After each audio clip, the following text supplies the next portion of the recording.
Tonight, I will tell you a story about a man who measured his life in minutes and the day he finally lost count.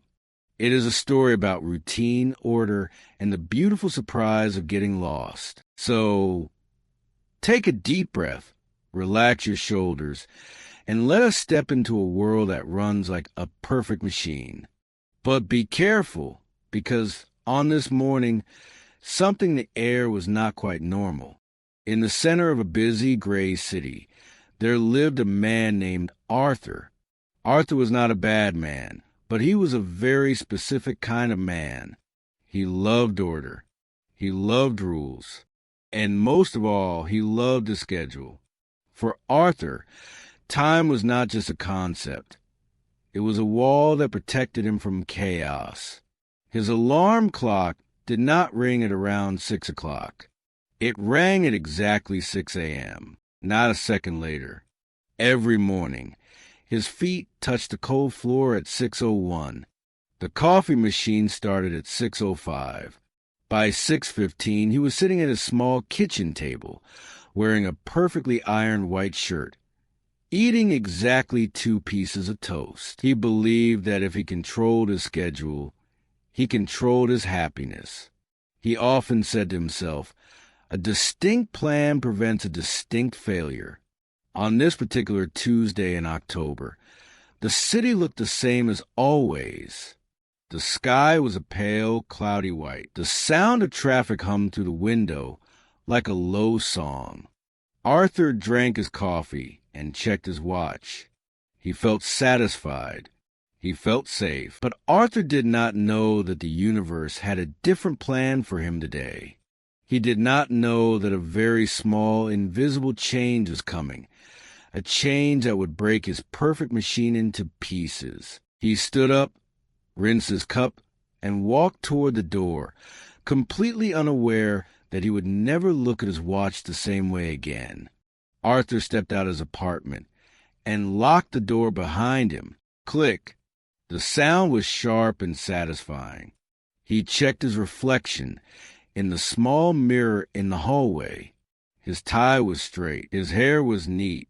He looked like a man who was ready for anything, as long as it was written on his calendar. He walked down the carpeted hall toward the elevator. This was his favorite part of the morning. It was the moment of transition, leaving his private sanctuary to enter the professional world. He enjoyed the quiet rhythm of his steps. Left, right, left, right. He imagined the other people in the city, sleeping late, rushing to find their keys, burning their toast. He felt a small, secret pride. He was not like them. He was efficient. He arrived at the elevator doors at exactly 6:47 a.m. Usually, the elevator was waiting for him on the 8th floor. It was part of the building's rhythm. 2. Arthur reached out and pressed the down button with his index finger.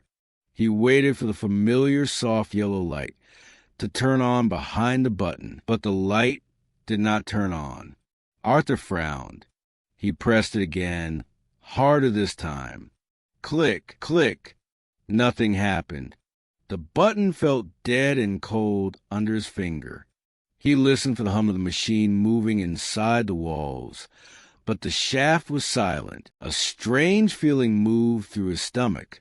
It was not fear exactly, but a tight, uncomfortable knot of annoyance. This was not in the plan. He looked at his watch. 6:48 a.m. 1 minute had already been lost. He took a deep breath, trying to stay calm. It is just a small technical problem.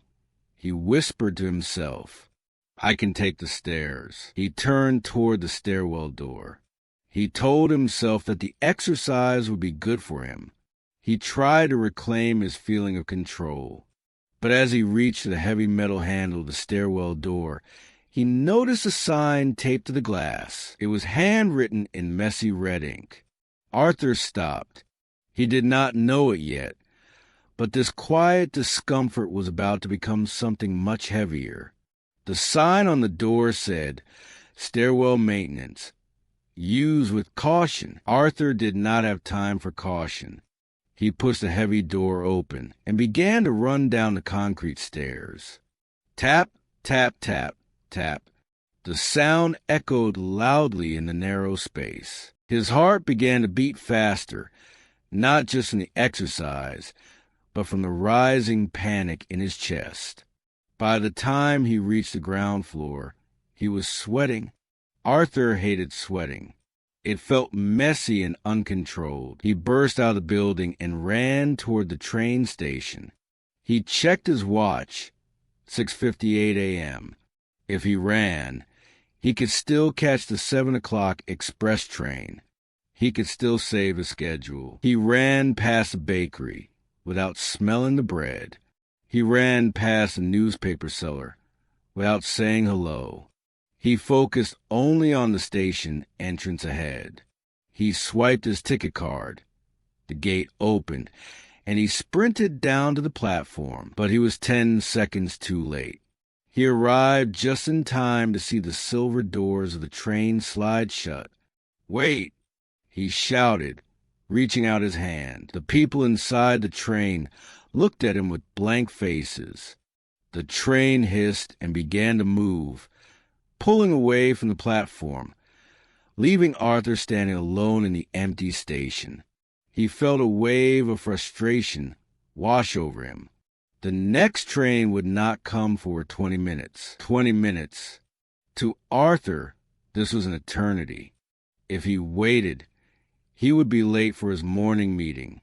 Being late was something Arthur simply did not do. He walked back up to the street, his mind racing.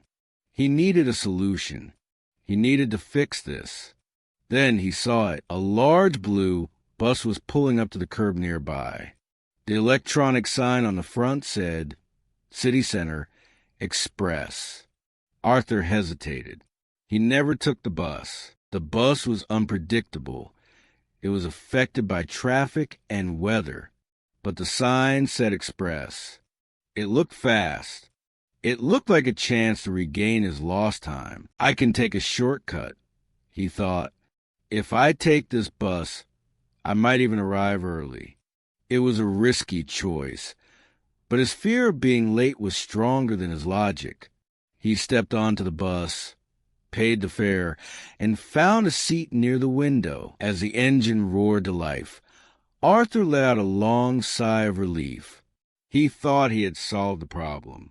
He thought he was still in control. He was wrong. Arthur sat by the window, tapping his foot. Tap, tap, tap. He watched the familiar gray buildings pass by. He calculated the minutes in his head. If we arrive in 10 minutes, I can run to the office. I will be late, but only by 8 minutes. It was not perfect, but it was acceptable. Suddenly, the bus made a sharp, unexpected turn to the left. Arthur frowned. This was not the way to the city center. He looked around.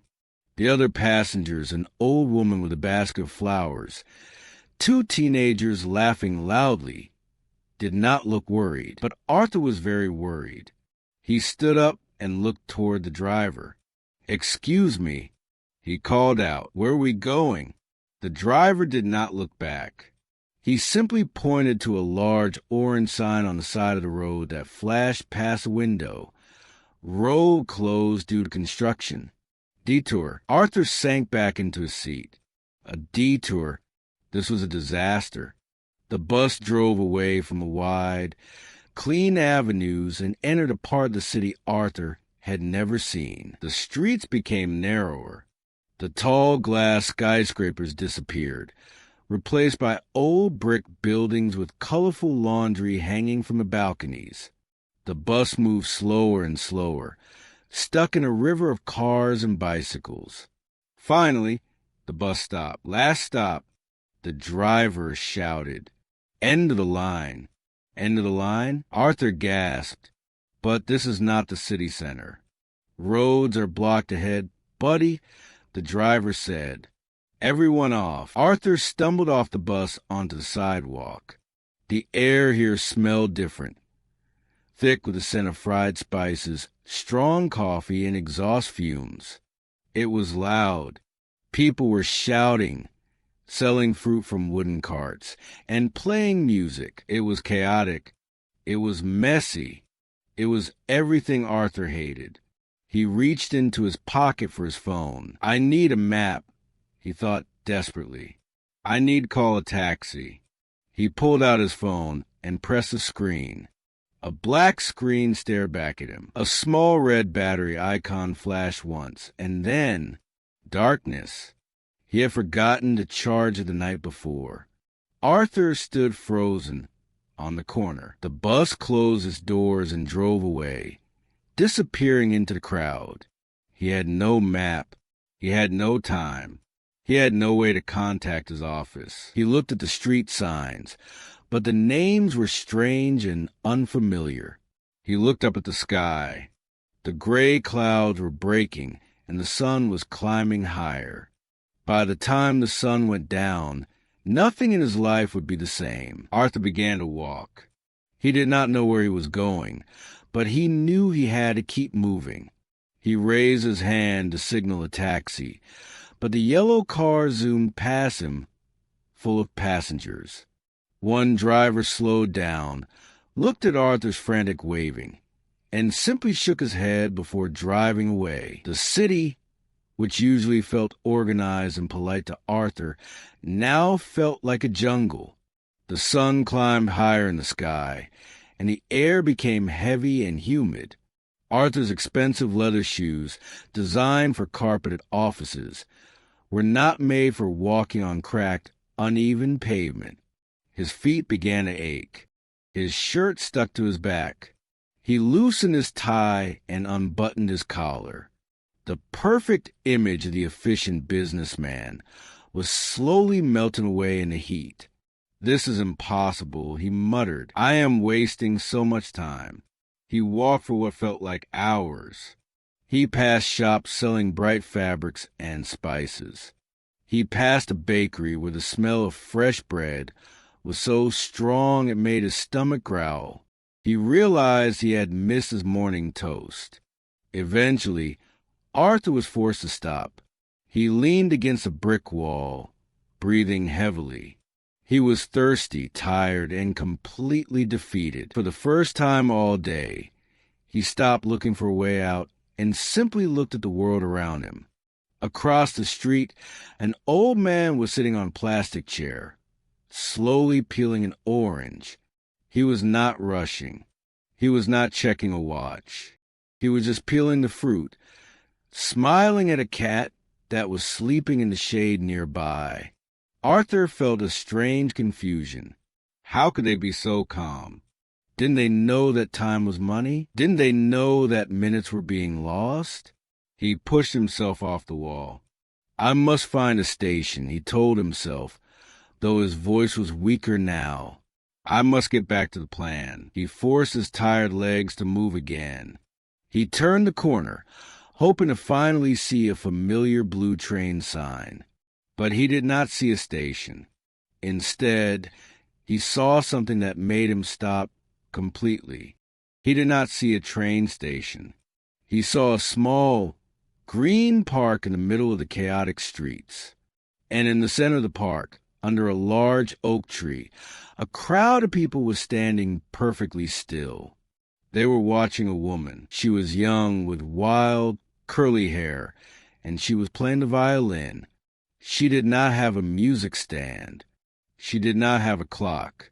She played with her eyes closed, swaying slightly to a rhythm that only she could hear. The music was slow and achingly beautiful. It cut through the noise of the traffic like a knife. It floated over the hot pavement and reached Arthur's ears. For a moment, Arthur felt paralyzed. His brain, which was always loud and busy, suddenly went quiet. Then the old panic returned. "Move!" His mind shouted. "You are wasting time. You have meetings. You have a schedule." His instinct was to run, to find a phone, to fix the mess of his day. His muscles tensed, ready to sprint away from this moment. He looked down at his wrist to check the time. It was a reflex, a habit he had done 1,000,000 times. But his watch had stopped hours ago. The hands were frozen. The machine was dead. Arthur looked up at the woman playing the violin. She looked completely free. She was not worried about the next minute. She was living entirely in this minute. Why am I running? Arthur thought. The question hit him hard.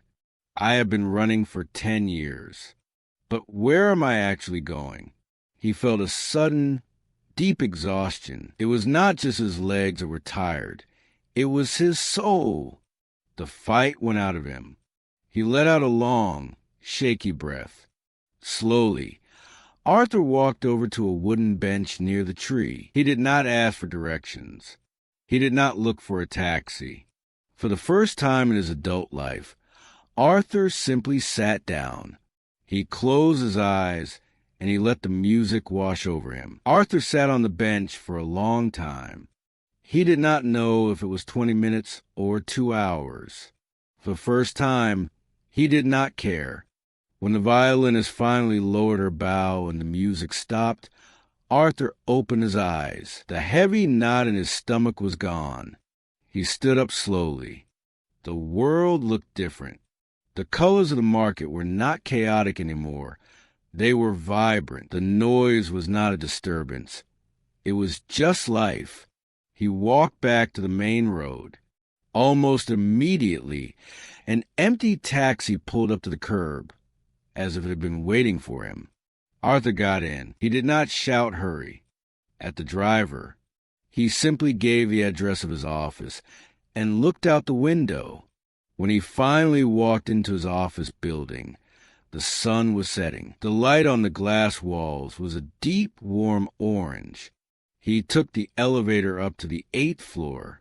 He expected a disaster. He expected his boss to be angry, his colleagues to be frantic, and his career to be over. He walked to his desk. His computer was dark. A few papers were waiting for him. His colleague, Sarah, looked up and smiled. "Oh, hi, Arthur," she said casually. "We wondered where you were this morning. I assumed you were sick, so I moved your meeting to tomorrow." Arthur stared at her. "You moved it?" "Yes." "No problem," she said, turning back to her screen. Arthur sat down in his expensive chair. The catastrophe he had feared, the terrible disaster he had run from all day, simply did not exist. The world had continued to spin without him. The work was still there, waiting quietly. Nothing had exploded. He looked at his reflection in the dark computer monitor. He realized the truth then. The prison he lived in was not made of work or time. It was made of his own fear. That night, Arthur went home. He did not iron his shirt for the next day. He walked to his bedroom and opened the window to let the cool night air come in. Then he did something he had never done before. He opened his drawer, took his alarm clock, and turned the screen toward the wall. He would wake up when the sun rose. And for the first time in 10 years, Arthur fell asleep with a smile. Now, let's listen to the story one more time. I will tell it a little faster and a little simpler. Arthur lived in a busy gray city. He was a man who loved order. Every morning, he woke up at the same time. He ate the same breakfast. He took the same train. He believed that if he followed his schedule perfectly, he would be happy. But one Tuesday morning, his plan broke. First, the elevator did not work. This made him late. Then, he ran to the station, but the train left without him. Arthur felt very stressed. He did not want to wait, so he made a mistake. He took a bus that he did not know. The bus did not go to his office. It went to a loud, colorful part of the city. Then, the bus stopped because the road was closed. Arthur had to get off. He was lost. His phone was dead. He could not check the map. He walked for a long time under the hot sun. He was sweating and angry. He felt like he was losing precious time. He only wanted to go back to his safe, organized life. But then he heard music in a small park. A woman was playing the violin. She was not rushing.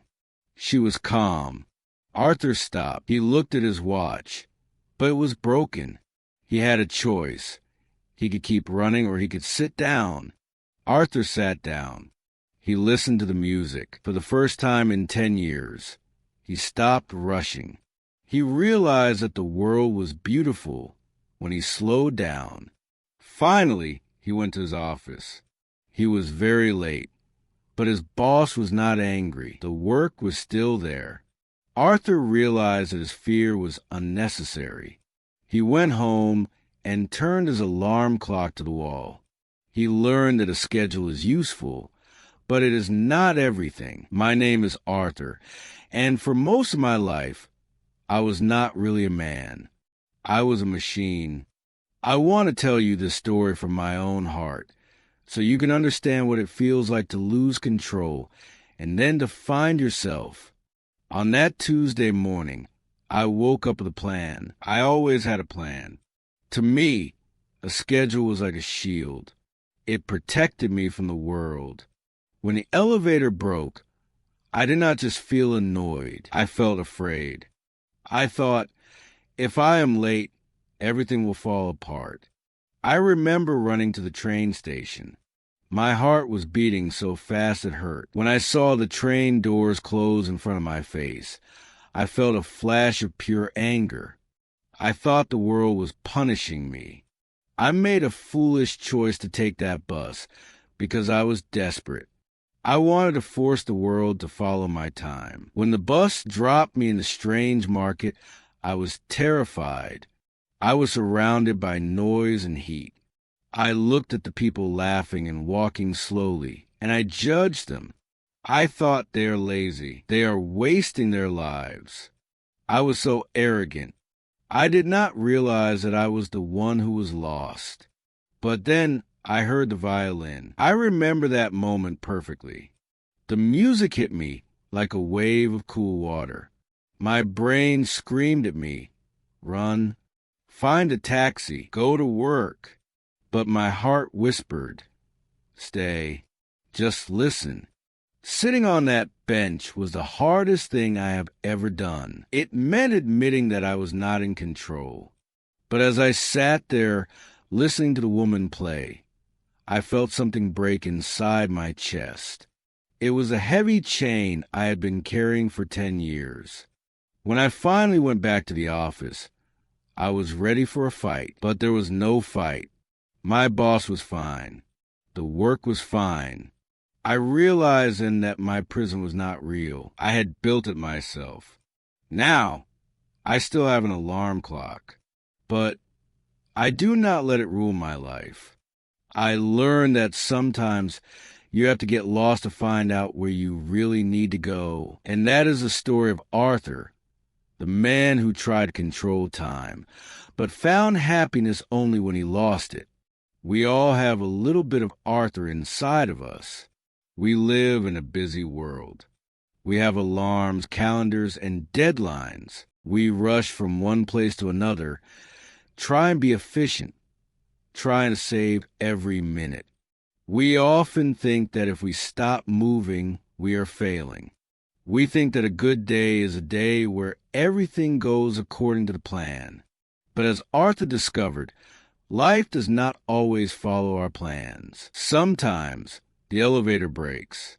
Sometimes the road is closed. And sometimes the best moments of our lives happen in the detour. The music in the park was always there, but Arthur never heard it because he was too busy counting seconds. The beautiful sunset was always there, but he never saw it because he was looking at his watch.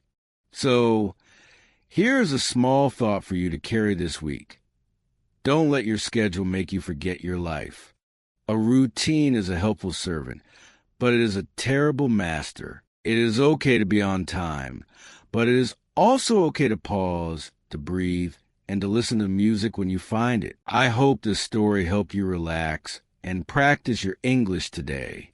Now, I have a question for you. Are you a person who loves a strict routine, or do you prefer to go with the flow? Write a comment below and tell me about your mornings. I love reading your stories. If you enjoyed this video, please click the like button and subscribe to the channel. You can also listen to the story again tomorrow to practice your shadowing and improve your speaking. Thank you for listening. Take your time, and I will see you in the next story.